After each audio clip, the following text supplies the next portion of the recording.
How do you stop a cyber attack that's already inside your network? When the perimeter completely fails and the adversary is just quietly moving through your systems, what's your next move? Because let's face it, that is the high-stakes reality of modern cyber defense. Welcome to this explainer. I am absolutely pumped to guide you through today's topic. Think of this as your ultimate visual blueprint for really understanding security operations centers. And, of course, crushing the Certified SOC Analyst, or CSA version 2 exam. We're going to take all those complex frameworks, massive mountains of log data, and intense response protocols and break them down into a clear, visually structured masterclass. Here's exactly how we're breaking it down today. We'll start with the battlefield and the enemy, then look at setting tripwires and launching the counterstrike. After that, we'll dive into proactive threat hunting, automating the future, and wrap it all up with some final exam takeaways. All right, let's jump right into Section 1, the battlefield and the enemy, focusing on SOC teams and threats. So let's map out your actual career progression and responsibilities inside a SOC. Now, for the exam, you've got to know exactly who does what. You have to know this tier model cold. Seriously. Tier 1? That's your alert analyst. They're right on the front lines, monitoring SIM dashboards and triaging alerts. Step it up to Tier 2, and you've got your incident responder, diving deep into forensics and actually containing threats with tools like Splunk and Wireshark. Then there's Tier 3. These are your subject matter experts and threat hunters, doing the heavy lifting with advanced malware reverse engineering. And finally, Tier 4 is the SOC manager, who's handling the strategic direction and all those fun SLAs. And this whole team operates within a really specific layered architecture. If you look at how a SOC is built from the ground up, you start with the prevention layer, so your firewalls and antivirus. Right above that is the collection layer, which is gathering all the logs and feeding them straight into the detection layer. That's where your rules and threat intel actually live. Finally, sitting right at the top is the response layer. It really is a massive, interconnected defense ecosystem. Moving on to Section 2, the tripwires. We're talking logs, events, and CM. Now, before we even touch the tools, we need to clarify a massive difference that they will absolutely test you on, the difference between an event, an alert, and an incident. Look, an event is just a raw log. It's any observable occurrence, like a user logging in. Millions of these happen perfectly safely every single day. An incident, on the other hand, is a confirmed threat that requires immediate action, like, an active breach. So what's the bridge between the two? That's an alert. An alert fires when an event actually matches a specific detection rule. It's basically the system yelling, hey, you need to look at this right now. Speaking of logs, here's a massive exam tip if you want some easy points on the CSA. Memorize these specific event IDs, like right now. Windows event 4624 is a successful logon, but 4625 is a failed logon. And if you see a whole bunch of 4625s, that's a huge red flag for a brute force attack.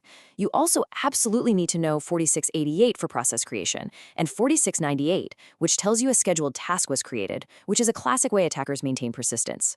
Oh, and do not forget Sysmon ID1. It also tracks process creation but hands you the full command line, which is literally pure gold for spotting malicious activity. But to actually find those event IDs, you've got to know how to search for them. Splunk SPL is hands down the #1 practical skill tested on this exam. Mastering these 6 commands is totally non-negotiable. You've got to know how to use stats count by and sort minus count to aggregate your data. For instance, if you want to track down that brute force attack we just mentioned, you'd search for event code 4625, pipe it to stats count by source IP, and then hit it with sort minus count to bring the absolute worst offenders right to the top of your screen. Okay, Section 3, the counterstrike. Time to talk incident response. When a breach actually happens, chaos is your biggest enemy. That's exactly why we rely on the NIST incident response lifecycle. It's a highly tested 5-phase procedure, and you need to know it. Phase 1 is preparation, getting your playbooks and tools squared away before disaster strikes. Phase 2 is detection and analysis, where you figure out the scope of the breach. Then Phase 3 is containment and eradication. This is where you isolate the infected systems to stop the bleeding and then literally rip the malware out. Phase 4 is recovery, restoring everything from clean backups. And finally, Phase 5 is post-incident activity, where you do a lessons learned session so it never ever happens again. Now, lean in for this one because this is a massive trap on the exam. When you're in that containment phase and you're collecting evidence, you absolutely must follow the order of volatility. If you look at the top of the list, it's RAM and memory contents. You have to collect volatile memory before doing anything else.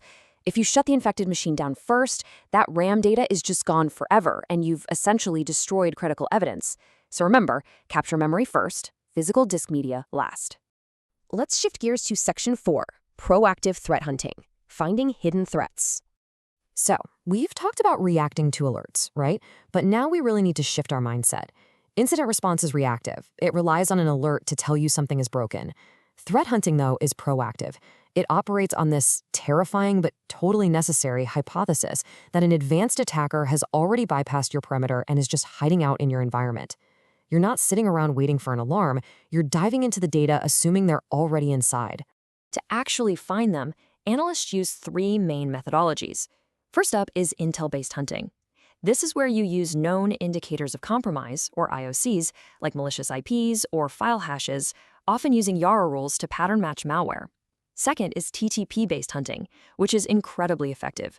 Here, you're using the MITRE ATT&CK framework to hunt for attacker behaviors and techniques, rather than just looking for known bad files. And lastly, anomaly-based hunting uses user and entity behavior analytics, or UEBA, to spot statistical deviations from a normal baseline. Like if an employee suddenly downloads 10 times more data than anyone else in their department, that anomaly triggers a hunt. Moving to Section 5, Automating the Future with SOAR Platforms. SOAR stands for Security, Orchestration, Automation, and Response. Let's look at exactly how this plays out using an automated phishing playbook. So an alert triggers when a phishing email is detected.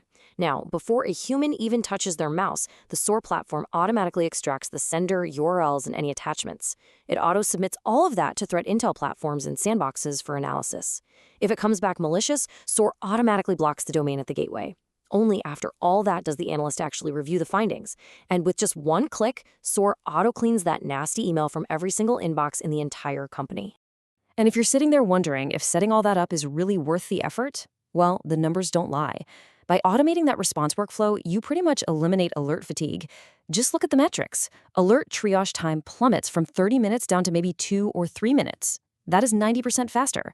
It literally multiplies your analyst capacity by 4. Make no mistake, SOAR is the absolute future of the modern SOC. All right, let's wrap this up with Section 6, Final Exam Takeaways and Key Concepts. Do yourself a favor and mentally screenshot this summary. It is literally the blueprint for the entire certification. You've got to remember your SOC roles, your vital event IDs, like our friend 4624, and your core SPL commands. Keep that critical difference between reactive response and proactive hunting crystal clear in your mind, and make sure you understand how SOAR dramatically slashes your response times. Which leaves us with just one final question. Are you ready to take your place on the front lines? Because you now have the knowledge to build the ultimate cyber fortress, hunt those unseen adversaries, and master the tools of the trade. Thank you so much for joining me for this explainer. Now, go out there, crush that exam, and defend the network.